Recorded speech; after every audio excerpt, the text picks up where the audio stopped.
하나님의 말씀은 맛있습니다. 하나님의 말씀은 즐겁습니다. 하나님의 말씀은 생명과 행복을 줍니다. 500독 성경 통독 훈련 원장입니다. 여수 살리는 교회 임기환 목사가 하나님의 말씀을 봉독하고 전하는 시간입니다. 함께 하시면 기적이 일어납니다. 알람을 설정하시고 들으시면 좋겠습니다. 본 방송은 유튜브에서 성경 통독 임기환 검색하시고 구독하시면 계속되는 하나님의 말씀 업데이트를 통해서 은혜 받으실 수 있습니다. 오늘은 잠언 12장을 봉독하고 말씀을 전하겠습니다. 잠언 12장. 훈계를 좋아하는 자는 지식을 좋아하거니와 징계를 싫어하는 자는 짐승과 같으니라. 선인은 여호와께 은총을 받으려니와 악을 꾀하는 자는 정죄하심을 받으리라. 사람이 악으로서 굳게 서지 못하거니와 의인의 뿌리는 움직이지 아니하느니라. 어진 여인은 그 지아비의 면류관이나 욕을 끼치는 여인은 그 지아비의 뼈가 썩음같게 하느니라. 의인의 생각은 정직하여도 악인의 도모는 속임이니라. 악인의 말은 사람을 엿보아 피를 흘리자 하는 것이거니와 정직한 자의 입은 사람을 구원하느니라. 악인은 엎드러져서 소멸되려니와 의인의 집은 서 있으리라. 사람은 그 지혜대로 칭찬을 받으려니와 마음이 굽은 자는 멸시를 받으리라.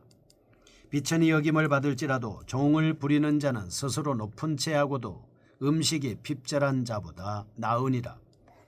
의인은 자기의 가축의 생명을 돌보나 악인의 긍휼은 잔인이니라. 자기의 토지를 경작하는 자는 먹을 것이 많거니와 방탕한 것을 따르는 자는 지혜가 없느니라. 악인은 불의의 이익을 탐하나 의인은 그 뿌리로 말미암아 결실하느니라. 악인은 입술에 허물로 말미암아 그물에 걸려도 의인은 환난에서 벗어나느니라. 사람은 입의 열매로 말미암아 복록에 족하며 그 손이 행하는 대로 자기가 받느니라. 미련한 자는 자기의 행위를 바른 줄로 여기나 지혜로운 자는 권고를 듣느니라. 미련한 자는 당장 분노를 나타내거니와 슬기로운 자는 수욕을 참느니라. 진리를 말하는 자는 의를 나타내어도 거짓정의는 속이는 말을 하느니라. 칼로 찌름같이 함부로 말하는 자가 있거니와 지혜로운 자의 혀는 양약과 같으니라. 진실한 입술은 영원히 보존되거니와 거짓 혀는 잠시 동안만 있을 뿐이니라. 악을 꾀하는 자의 마음에는 속임이 있고 화평을 의논하는 자에게는 희락이 있느니라. 의인에게는 어떤 재앙도 임하지 아니하려니와 악인에게는 앙화가 가득하리라. 거짓 입술은 여호와께 미움을 받아도 진실하게 행하는 자는 그의 기뻐하심을 받느니라. 슬기로운 자는 지식을 감추어도 미련한 자의 마음은 미련한 것을 전파하느니라. 부지런한 자의 손은 사람을 다스리게 되어도 게으른 자는 불임을 받느니라.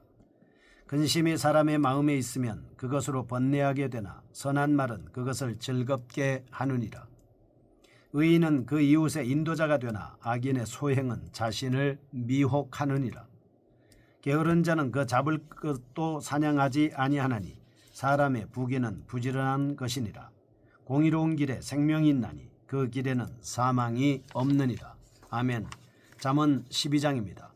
의인과 악인의 특징에 대해서 말씀하고 있습니다.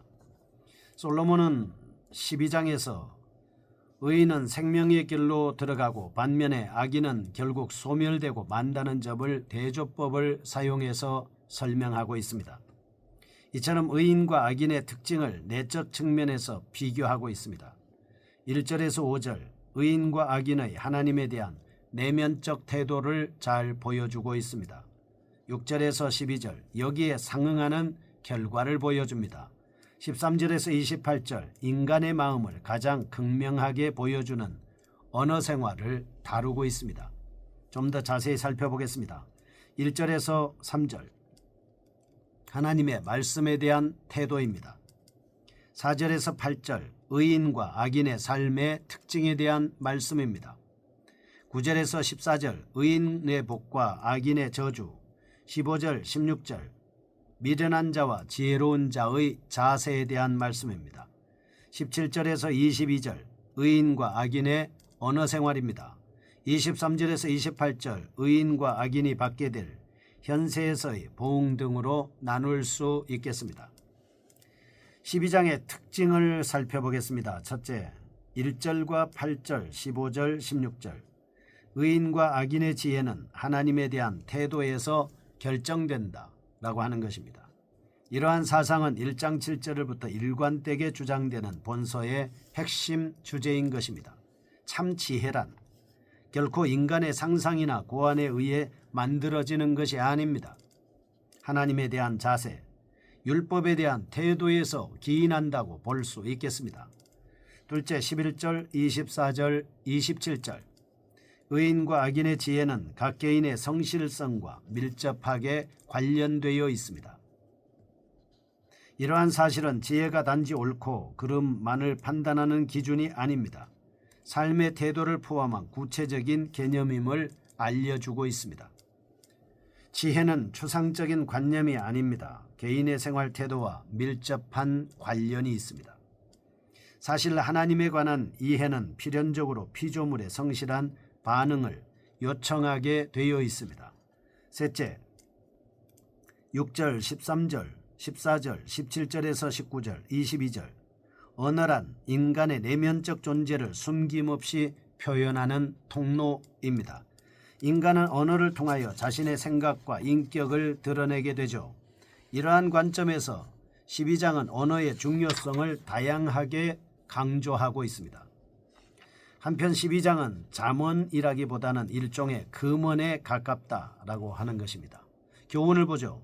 첫째, 참 지혜자는 1차적으로 하나님의 말씀을 청종하는 사람입니다. 하나님의 말씀을 듣는 자, 그 사람 지혜로운 사람 맞죠.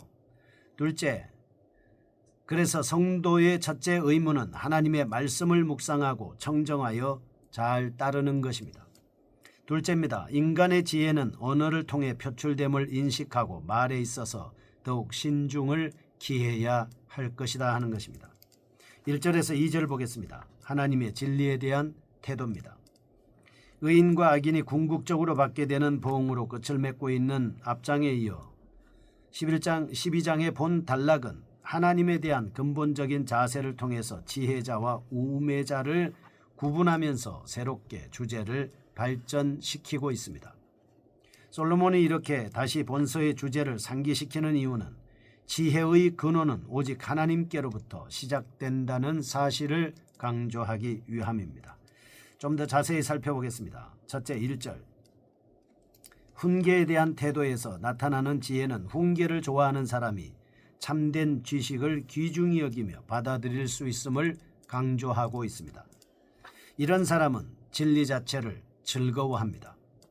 자신이 얻은 지식을 과시하거나 학자인 체하며 책망을 싫어하지 않고 오직 주어진 훈계를 겸손하게 받아들이는 태도를 보여주는 것입니다. 자신이 얻은 지식을 과시하거나 또 다른 사람 앞에서 교만한 자세를 취하지 않는 그런 자세를 지닌 자는 훈계를 통해서 온전한 사람으로 점점 더 성숙해 가게 되는 것이죠. 그래서 더 지혜로워지는 겁니다. 둘째, 2절에서 12절. 의인과 악인의 결과는 진리에 대한 상반된 태도로 결국 하나님의 각기 다른 보응적 은총과 정죄로 끝을 맺습니다. 특별히 솔로몬은 이런 결과가 현재의 삶 속에서 가시적으로 드러난다는 점을 강조하면서 여러 가지 예를 들어서 말씀하고 있습니다. 먼저 그는 인간의 삶에서 가장 기초적인 질서에 해당하는 부부관계에 대해서 적용시키고 있습니다. 4절. 고귀한 성품을 지는 현숙한 여인은 남편의 면류관이며 어리석음과 게으름으로 욕을 끼치는 여인은 사람을 빨리 늙게 만든다 라고 하는 것입니다.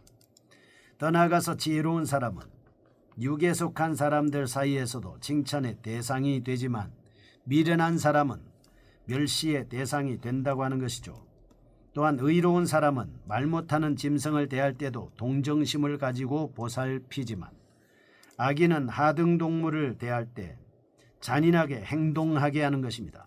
이처럼 의인과 악인의 대조적 특성은 단순히 영적 차원에만 국한되어 있지 않습니다. 기본적인 삶의 전반적인 영역으로 확장되어 나가는 것입니다. 11절. 솔로몬은 특별히 삶의 터전인 토지와의 관계에 대해서도 언급합니다. 부지런한 자는 토지를 열심히 경작하며 풍성한 보상을 받지만 방탕한 자는 게으름으로 인하여 궁핍하게 되는 것입니다. 두 번째입니다. 13절에서 22절 의인과 악인의 언어 생활에 대한 말씀입니다. 하나님과 그 말씀에 대한 의인과 악인의 태도를 대조적으로 묘사하고 있는 전반부와는 달리 본단락에서는 보다 원리적이며 근본적인 특징으로 눈을 돌리고 있습니다. 솔로몬은 진실한 입술과 거짓된 혀에 대해 다루면서 전자는 하나님의 본성과 일치함으로써 영원히 보존되지만 후자는 하나님께 미움을 받아 심판에 처해진다고 그렇게 말하고 있습니다. 13절에서 19절 이러한 의도를 가진 본단락은 의로운 입술과 그 열매를 다룹니다. 20에서 22절 근본적이며 내면적인 동기를 지적합니다. 강조점입니다. 첫째 14절과 22절 의인의 언어 생활은 하나님의 복과 밀접한 관련을 가지고 있습니다. 이러한 점은 분명히 야고보서에서도 강조되고 있습니다. 지혜와 언어의 관련성이 자신의 행복을 결정짓는 중요한 특징이 된다는 사실을 말씀하고 있는 것입니다. 특히 13절의 표현은 매우 극명한 대조를 보여주고 있습니다. 악인은 입술의 허물 때문에 스스로 거물에 걸려들지만 반대로 의인은 아무리 어려운 환난의 현장에서도 입술을 통하여 어려움에서 벗어난다고 하는 사실입니다. 이러한 대조는 이어서 미련한 자와 지혜로운 자의 대조로 이어집니다. 15절 특히 언어 생활은 단지 말하기뿐만 아니라 말을 듣는 자세와도 깊은 관련이 있음을 보여주고 있습니다. 14절 언어는 자신의 개인적인 복입니다. 17절 결코 게으름을 분별하는 기준입니다. 20절 자신과 이웃의 관계입니다. 22절 궁극적으로 하나님과의 관계에서도 나타나고 있습니다. 둘째 19절에서 20절 의인과 악인의 말은 매우 치명적인 결과를 초래한다 라고 하는 사실입니다. 언어 생활은 인간의 삶 속에서 가장 보편적입니다. 일상적인 행위로서 심각한 결과를 초래할 가능성이 있다. 타락한 언어는 인간의 사고와 행동을 오염시킵니다. 왜곡된 가치관을 양산하는 것입니다. 사람들은 흔히 언어가 무용적이기 때문에 비폭력적이라고 생각하지만 사실상 인간 존재의 가장 민감한 부분을 철저하게 파괴할 수 있는 무서운 무기, 그것이 바로 언어인 것입니다. 이와 같은 언어에 과공할 만한 폭력성을 깨달은 기자는 언어가 미치는 무서운 결과를 경고하면서 바른 언어 생활을 권고하고 있습니다. 세 번째입니다. 23절에서 28절 의인과 악인의 삶에 대한 태도와 그 결과입니다. 의인과 악인의 언어에 관련된 특징을 대조하고 있습니다. 13절에서 22절과는 달리 23절 시각을 약간 달리하여 지식에 대한 태도, 24절 27절 일반적인 삶에 대한 자세, 28절 참된 가치의 특징 등을 비교적 입장에서 기술하고 있습니다. 첫째 23절 슬기로운 자는 겸손한 자세로 자신을 드러내지 않습니다. 슬기로운 자가 자신의 지식과 명철을 숨기고 드러내지 않는 이유는 경솔하게 행동하지 않고 시효적절하게 자신의 능력을 발휘하려는 의도라고 볼 수 있겠습니다. 아무리 지식이 많더라도 겸허하게 사용하지 않으면 자기 자랑이 될 우려가 있습니다. 그러므로 지혜자는 타인과의 비교를 통하여 자신을 드러내려고 하지 않고 최대한 억제하는 것입니다. 둘째 24절 풍족한 생활은 인간의 근면 자세에 의해 좌우된다는 것이죠. 우리는 하나님의 은혜로 인하여 믿음으로 구원을 받습니다. 그러나 풍요로운 인생은 인내와 근면을 통해서 누릴 수 있게 되는 것입니다. 일상적인 면이나 영적인 면에 있어서 동일하게 적용됩니다. 아무리 뛰어난 재능과 지능을 가지고 있어도 부지런한 노력이 없으면 결코 성공과 번영을 이룰 수 없습니다. 셋째 28절 의인의 삶은 궁극적으로 생명을 누립니다. 솔로몬은 의로운 자가 궁극적으로 생명의 길로 들어가게 된다고 결론을 내리고 있습니다.